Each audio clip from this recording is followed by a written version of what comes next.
구독, 좋아요. 한국은행이 3년 만에 국고채를 1.5조 그러니까 1조 5천억 원을 단순 매입했다 이런 소식이 있었는데 이게 그 원인을 제가 그냥 그 기사들 쭉 보니까 이게 한국 국채가 워낙에 인기가 없어. 그러니까 원화가 가치가 떨어지니까 가치가 떨어지니까 금리가 계속 금리를 더 줘야지만 한국 국채가 팔리는 상황이 돼가지고 지금 금리가 계속 올랐던 겁니다. 그래서 계속 오르다 보니까 이걸 갖다가 좀 진정을 시켜야 되겠다 생각을 해서 한국은행이 대신 이 국고채를 좀 1조 5천억 원어치나 사준 거예요. 그럼에도 불구하고 문제는 뭐냐? 한국은행이 사줬는데 금리가 또 올랐다는 겁니다. 아니 이거 어떻게 된 건가요? 그러니까 저는 그런 생각하거든요. 지금 제가 지난주에도 나와서 이 말씀을 드렸던 것 같은데 지금 한국은행에 계신 분들이 굉장히 좀 곤욕스러울 거예요. 우리나라 그래도 경제 관련 부분에서는 초엘리트들만 모인 데가 한국은행이잖아요. 그러겠죠. 그러면 한국은행이 지금 본인들이 하고 있는 저 정책이 결국은 그러니까 원화 가치 하락을 막을 수 없다라는 걸 본인들도 알 거예요. 하지만 중요한 건 뭐 어쨌든 지금 현재 정부가 어떻게 해서는 액션을 취하라고 압박을 주니까 어쩔 수 없이 한 건데 자 일단 기본적으로 지금 우리 부장님 말씀하신 것처럼 기본적으로 한국 원화 가치가 계속 이제 평가절하되다 보니까 우리 원화 국채가 인기가 없죠. 그러다 보니까 안 팔리고 금리가 많이 올라가니까 결국은 수요가 없으면 금리는 올라가는 거, 채권 가격이 이제 떨어지니까 금리가 올라가는 겁니다.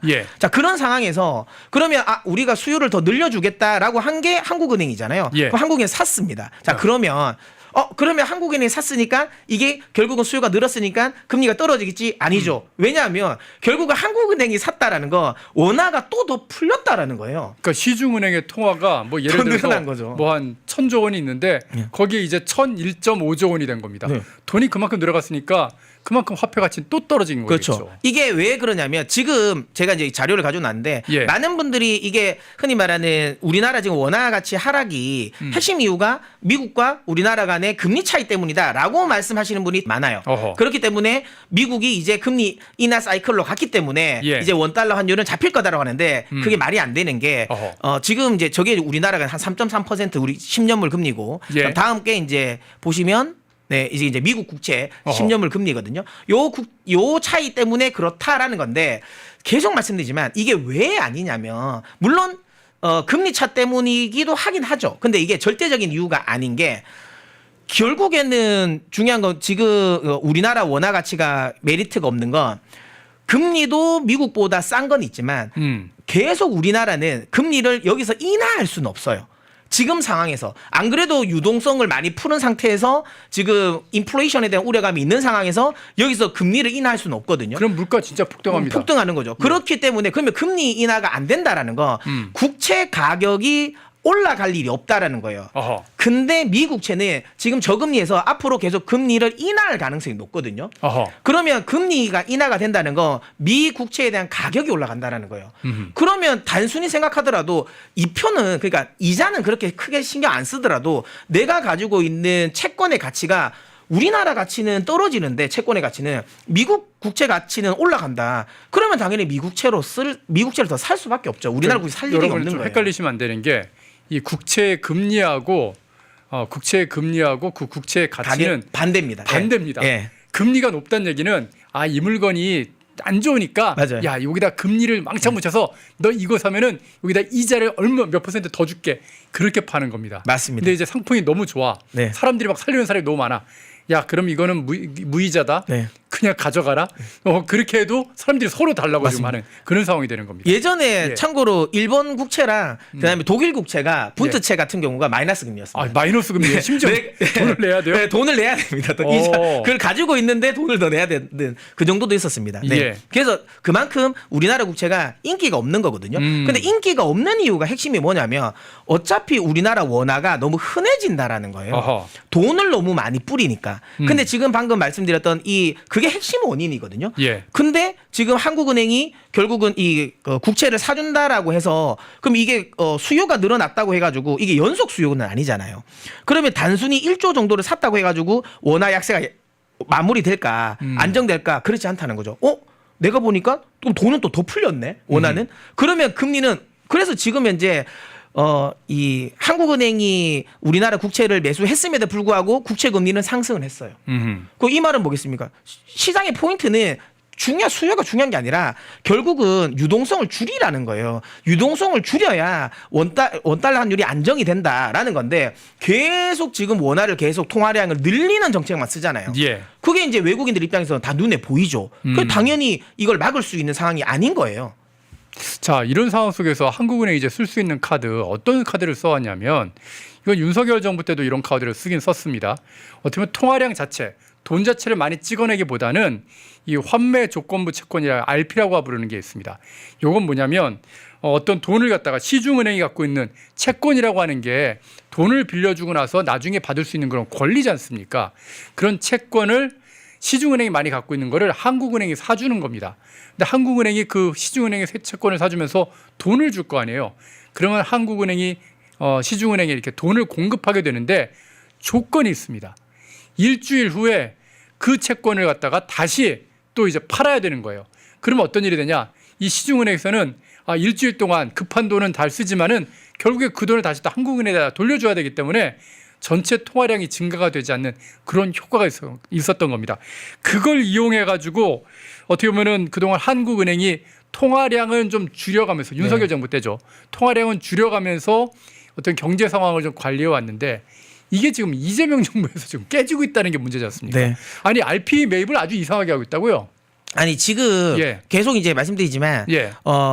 이 RP 매입을 이제 하면서 예. 그러니까 이 한국은행 같은 경우는 결국은 이자를 내줘야 되지 않습니까? 이자를 줘야죠. 네, 그렇죠. 그러면 이제 실질적으로 저거 나오는 것처럼 처음에 내가 만약에 그러니까 이 가져갔을 때에 예를 들어 뭐 한 100만 원을 일단 그러니까 내줬는데 내가 이걸 가지고 올 때는 그 이자를 줘야 되니까 101만 원, 102만 원 줘야죠. 그렇게 계속 이자를 주고 되면 그 이자만큼 통화량은 계속 늘어나는 거거든요.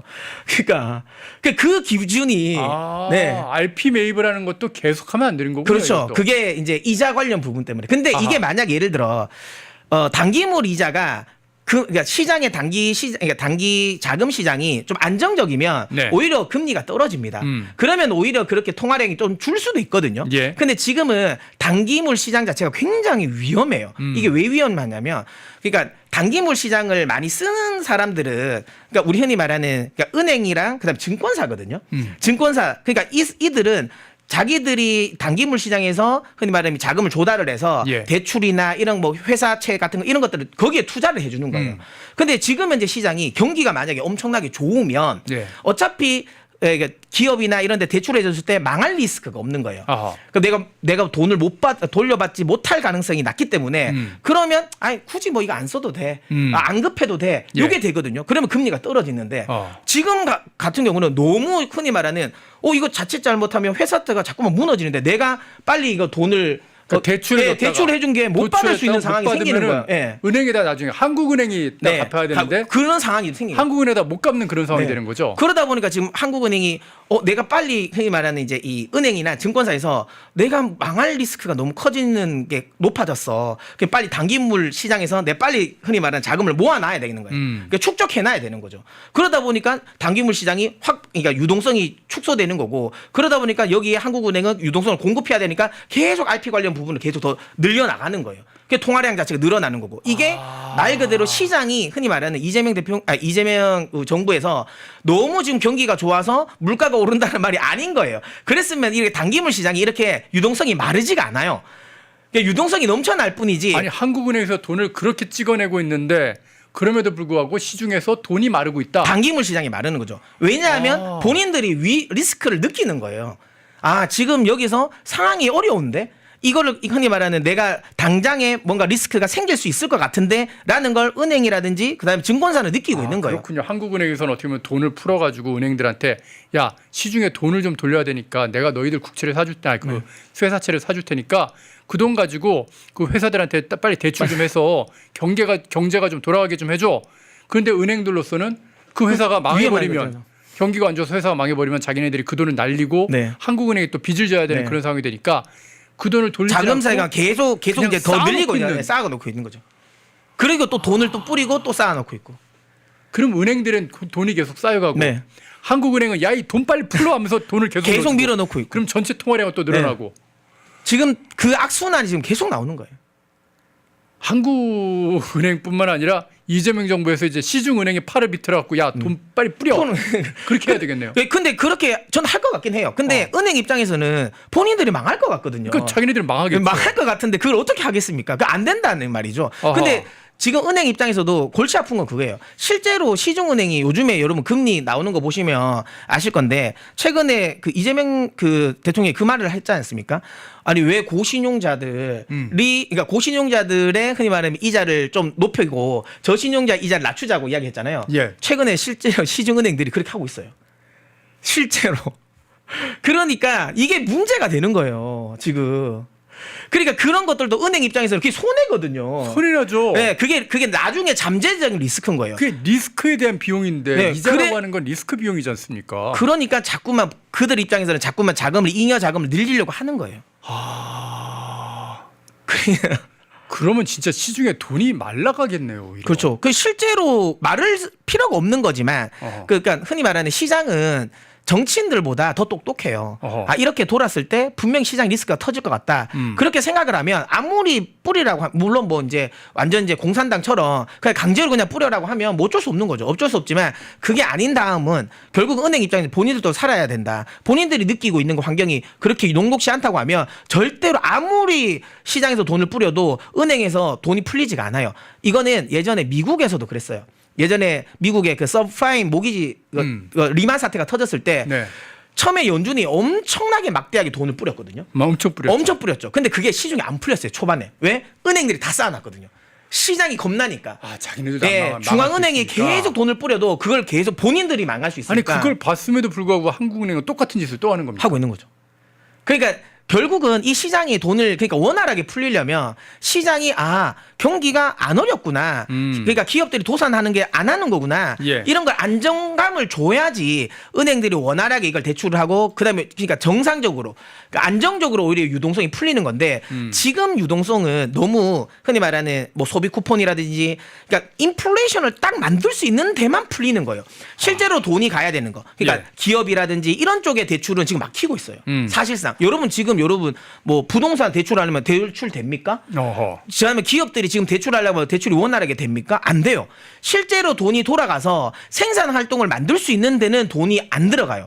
근데 꼭 흔히 말하는 인플레이션을 만들 수 있는 데만 돈이 계속 들어가는 거예요. 쓸데없는 데만.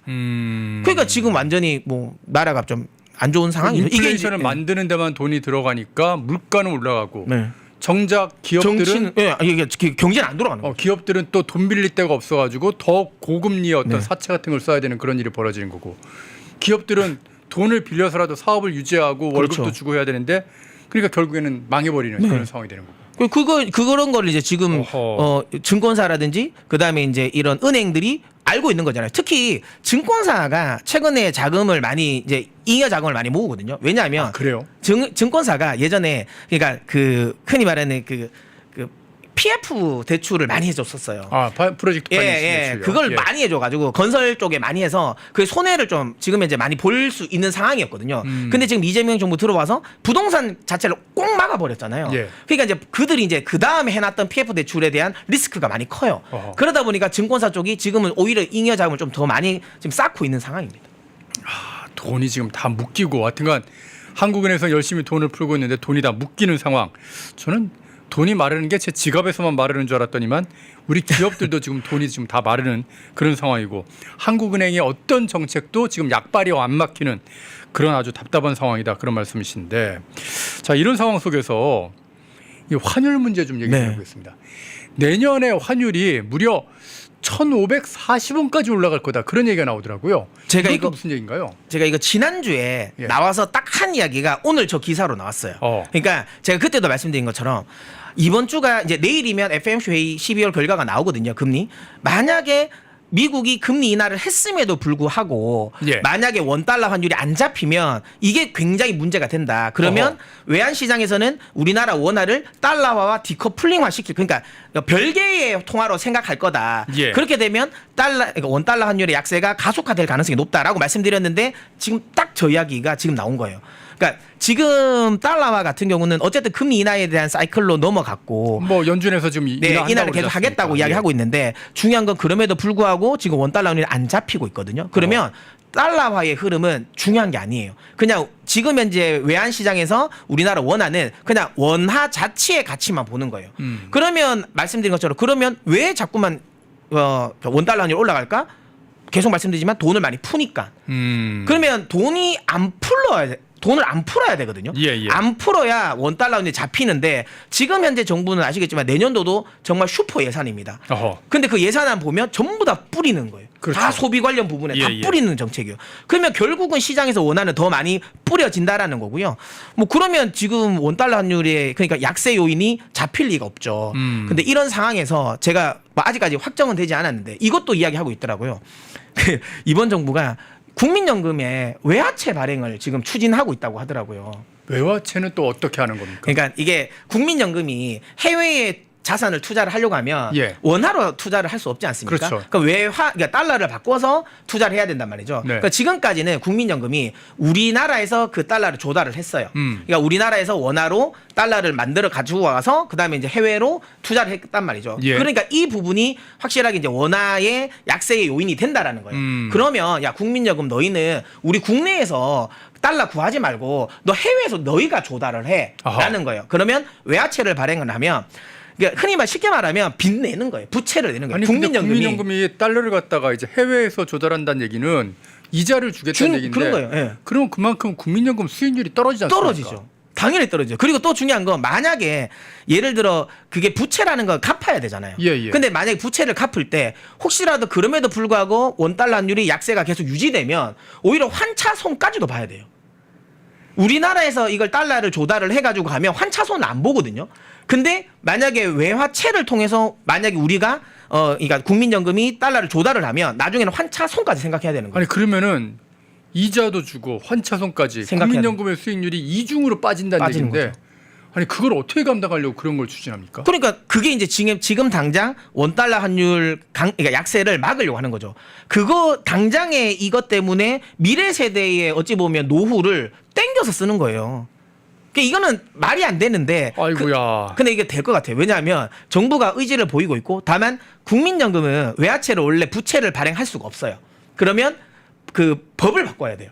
근데 지금 현재 뭐 어차피 지금 국민의힘이 어떻게 막을 수 있는 상황은 아니지 않습니까?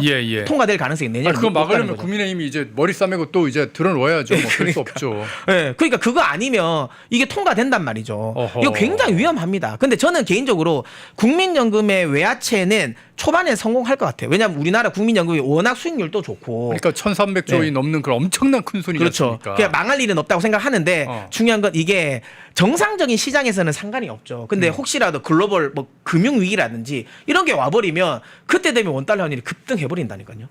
그러면 오히려 국민연금 전체에 흔히 말하는 이 부채 리스크가 생길 수밖에 없는 거예요. 저는 국민연금은 절대로 써서는 안 된다고 생각하는 게 그렇지 않아도 지금 우리나라 인구가 출산율 때문에 지금 줄고 있는 상황이었으니까 지금 밑에 돌 빼가지고 위에 돌에다 고여야 되는 그런 상황이 지금 계속 벌어지고 있기 때문에 국민연금 고갈 시기가 지금 자꾸 짧아지고 있거든요. 그런 상황 속에서 국민연금은 그 고갈 시기를 1년이라도 늦추려면은 고수익을 내는 수밖에 없어요. 지금 그걸 해야 되는 판에 국민연금의 수익률에 침해할 수 있는 거 이자도 내야 되고 거기다 환차손까지 비겠다고요? 이거는 무슨 짓을 하는 겁니까? 그러니까 그냥 딱 5년만 보는 것 같아요. 그러니까 앞으로는 그 뒤에는 생각 안 하고 내가 딱 5년만 보겠다라는 진짜 거죠. 이재명 임기 동안에 그냥 달러 환율만 방어하고 그 다음에 국민연금의 자산이 1,300조이던 게 반토막 나는 거 그런 거 전혀 관리 신경 안 쓰는 것 같아요. 그리고 계속 말씀드리지만 원달러 환율을 막을 수 있는 방법은 있어요. 돈 안 풀면 된다니까요. 돈을 안 풀면 된다니까요. 그러니까 만약에 여기서 물론 우리가 이제 미국으로 계속 이제 투자금이 나가는 건 어쩔 수 없어요. 우리가 그걸 막을 수 있는 상황은 아니니까. 그러면 그 상황에서 그러면 소비 쿠폰만 발행 안 해도 최소한 1,500원 이야기는 안 나와요. 지금의 1,400원대의 환율은 유지될 수밖에 없는 환경이긴 하지만 그렇다고 해서 소비 쿠폰만 내가 안 하겠다고 하면 그러면 1,500원까지는 안 간다니까요. 근데 지금 계속 내년에는 더 많은 소비 쿠폰을 발행하겠다? 그리고 지금 그러니까 이 외환 투자자 그러니까 외국인 투자자들 입장에서는 환투기 세력들 입장에서는 내년이 우리나라 원화 약세를 드라이브를 걸기가 굉장히 좋아요. 왜? 그러겠네요. 6월에 지방선거 있잖아요. 아 그러니까 지방선거까지는 계속 돈을 풀 거 아니에요. 그걸 다 아는 거죠. 아니, 외국인들이 바보가 아니잖아요. 야, 어차피 원화는 계속 쏟아져. 약세가 여러분, 나올 수밖에 없어. 제가 전에도 얘기했잖아요. 국제관계에서는 철저하게 이익관계가 되죠. 뭐 친구 우리는 하나 그런 거 없습니다. 맞습니다. 국가와 국가 안에선 그래도 서로 배려하는 게 있을 수 있겠지만은 국가와 국가 관계에서는 그 배려라고 하는 게 만약에 자기네 국익이 걸리면요, 그건 칼같이 자르는 거예요. 네, 맞습니다. 우리한테 아니 진짜 내년 지방선거까지는 이재명 정부가 무조건 돈을 풀 거야. 이거는 어마어마한 약점이 생기거든요. 맞죠. 그걸 알고서는 아니 어차피 환투기 하는 사람들은 거기 다 달려들 거 아닙니까? 그렇죠. 그냥 눈에 보여요. 어차피 그냥 흔히 말하는 그냥 정답지 보고 투자하는 거거든요. 우리 패를 다 깐 다 거라니까요. 깐 거잖아요. 그러니까 이런 이야기를 제가 하니까 뭐 이게 잠깐 좌파 패널이 그런 이야기 하더라고요. 아니 일본은 YCC를 한다. YCC라고 해가지고 일본 같은 경우는 예를 들어 일정 수준의 금리를 정해놔요. 그러니까 예를 들어 10년물 금리가 예를 들어 1%가 넘기면 안 된다. 그러면 1%가 넘어가면 그 일본 은행에서 계속 국채를 사주는 거예요. 그 떨어뜨리거든요. 예. 그럼 이제 흔히 말하는 엔화가 발행이 되는 거예요. 네네. 만약 일정 수준 내려가면 다시 팔아서 좀 금리 올리고. 그래서 일본 은행이 이제 이 금리를 결정하는 건데 그게 이제 YCC, 일드 커브 컨트롤이라는 건데 그거를 일본도 하는데 우리도 하면 안 되냐라는 무식한 발언을 해요. 근데 그거는 일본은 엔화잖아요. 준기축 통화잖아요. 걔는 기축 통화니까 돈을 많이 찍어도 괜찮다고요. 왜냐하면 그게 수요가 많잖아요. 일본은 엔화가 많이 풀리면 그걸 가지고 또 엔캐리 투자도 많이 하거든요. 예. 그러니까 그거는 우리 일본이 많이 풀어도 상관이 없 소화를 할 수 있는데 우리는 푼다고 뭔가 소화할 데가 없잖아요. 그러니까 이게 말이 안 된다니까. 그럼 우리가 만약에 일드 커브 컨트롤 한다고 그러니까 한국은행이 선언을 하면 그건 진짜 짐바브웨에 꼴 나는 겁니다. 그 순간부터. 와, 요즘 우리나라 원화 가치가 얼마나 인기가 없냐면요, 여러분. 태국 여행 가신 분 얘기를 좀 들어보니까 안 바꿔주잖아요. 안 바꿔주는 것도 물론이고 지금 완전 원화가 똥값이 돼서 거의 한 1.5배? 맞아요. 뭐 그 정도쯤으로 느껴진다고 그러더라고요. 그러니까 물가가 태국 물가가 그만큼 올라갔다는 그런 느낌으로 이건 뭐 서울하고 별 차이가 없네? 지금 그렇게 느끼는 얘기까지 나올 정도로 이렇게 올랐다고 합니다. 아니 이렇게 돈 가치가 팍팍 떨어지게 되면 결국에 우리가 임금이 찔끔찔끔 올라간다고 해도 사실상 임금이 안 올라가는 그런 상황이 되는 거지 않습니까? 그렇죠. 오늘 뭐 저희 그러니까 그 인터넷에 많이 나온 게 그거였습니다. 뭐 제가 보니까 그거는데 최저임금 우리가 요거 이거 요즘에 이번에 엄청 많이 나왔던 건데 저기 2018년에 최저임금이 7,530원. 예. 그러니까 이제 이게 그러니까 달러 기준으로 7달러. 예. 근데 지금 그렇게 그러니까 저 2018년보다 한 33%가 최저임금이 올랐지만 예. 실질적인 달러와 기준으로 보면 안 오른 거예요. 동결입니다. 똑같이 7달러다. 예. 네. 근데 이게 이런 생각할 수 있어요. 이런 말을 하면 아니 어쨌든 달러 기준이지만 그래도 원화 가치는 그러니까 원화로는 올랐지 않냐. 그러면 내 소비력은 올라갔지 않냐라고 말을 하실 수도 있는데 만약에 저게 말이 맞으려면 그 말이 맞으려면 우리가 자급자족할 수 있는 사회여야 돼요. 그렇죠. 예. 네. 그러면 저 말이 맞아요. 그러니까 어쨌든 원화가 올라갔기 때문에 그래도 우리 소비력이 올라갔다고 보지만 우리는 자급자족할 수 있는 나라가 아니잖아요. 예. 대부분의 소비품은 수입을 통해서 나오는 거잖아요. 그러면 결국은 저 말은 달러 기준으로 보면 우리나라의 개인들의 구매력이 떨어진 거예요. 그리고 하물며 7년 동안 동결도 아니에요. 왜냐하면 2018년에 7달러와 2025년에 7달러는 또 다르거든요. 왜 그 사이에 물가 올랐잖아요. 그러니까요. 그러니까 실제로는 우리는 아주 7년 동안 굉장히 사실 7년도 아니죠. 저거 이번에 한 거잖아요. 6개월 만에 저 된 거잖아요. 사실상 그렇게 따지면. 야, 그러니까 6개월 만에 거의 7년 동안 걸 다 그냥 없애버린 거잖아요.